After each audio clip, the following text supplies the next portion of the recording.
Info penting terkait SPMB Provinsi Jawa Timur, besok tanggal 17-18 merupakan pendaftaran SPMB Jawa Timur untuk tahap kedua, yakni jalur afirmasi, kemudian mutasi orang tua, dan prestasi hasil lomba.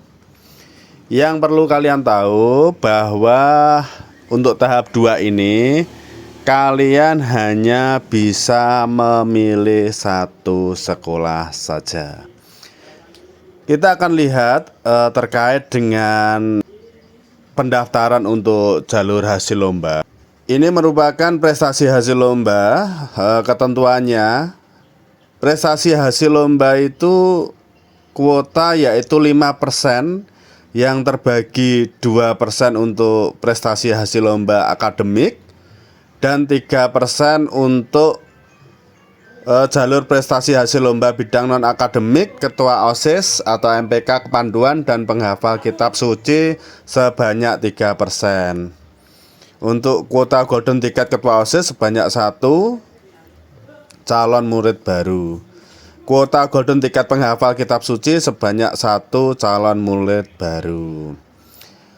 Jalur prestasi hasil lomba bidang akademik, non-akademik pada satuan pendidikan SMA diperuntukkan bagi calon murid baru yang berasal dari dalam rayon, wilayah luar rayon dalam satu kabupaten kota, atau wilayah luar rayon pada kabupaten kota yang berbatasan. Sedangkan pada satuan pendidikan SMK diperuntukkan bagi calon murid baru dari wilayah dalam rayon atau wilayah luar rayon. Ini jadi kalau jalur domisili kemarin itu hanya dalam rayon, kalau ini wilayahnya lebih luas. Nah, calon murid baru hanya bisa memilih satu satuan pendidikan SMA. Sedangkan pada satuan pendidikan SMK dapat memilih satu konsentrasi keahlian di satuan pendidikan SMK di wilayah dalam rayon dan wilayah luar rayon. Nah, di sini terkait dengan prestasi hasil lomba diperuntukkan bagi kategori perorangan atau individu dan atau bergu kelompok. Setiap hasil lomba dilakukan penskoran pada masing-masing lomba, baik berjenjang individu, perorangan ataupun bergu atau kelompok, dan tidak berjenjang individu, perorangan ataupun bergu atau kelompok.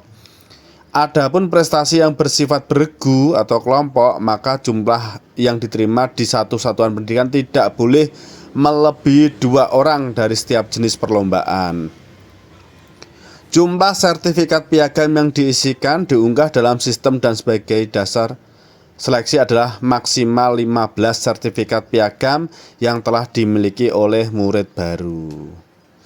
Nah, untuk itu sertifikat dilegalisir dilakukan oleh Kepala Satuan Pendidikan SMP atau MTS atau bentuk lain yang sederajat asal atau pejabat yang berwenang. Dokumen yang diunggah dalam sistem adalah fotokopi hasil scan sertifikat atau piagam hasil lomba yang telah dilegalisir oleh Kepala Satuan Pendidikan. Apabila di dalam sertifikat atau piagam tidak tertulis tingkat lomba kompetisi, maka harus dilampiri surat keterangan dari Kepala Satuan Pendidikan atau bentuk lain. Bukti atas prestasi penghargaan paling singkat tanggal 30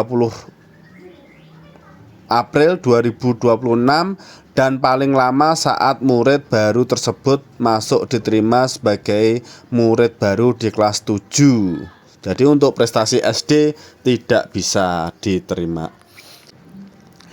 Dalam hal jalur prestasi hasil lomba belum terpenuhi, maka sisa kuota jalur prestasi lomba dimasukkan dalam jalur afirmasi dan atau jalur mutasi.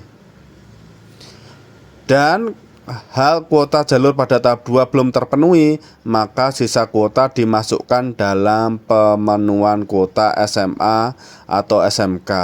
Pemenuhan kuota diumumkan setelah pelaksanaan daftar ulang jalur nilai prestasi akademik SMA yaitu tahap 3 dan nilai prestasi akademik SMK untuk tahap 4.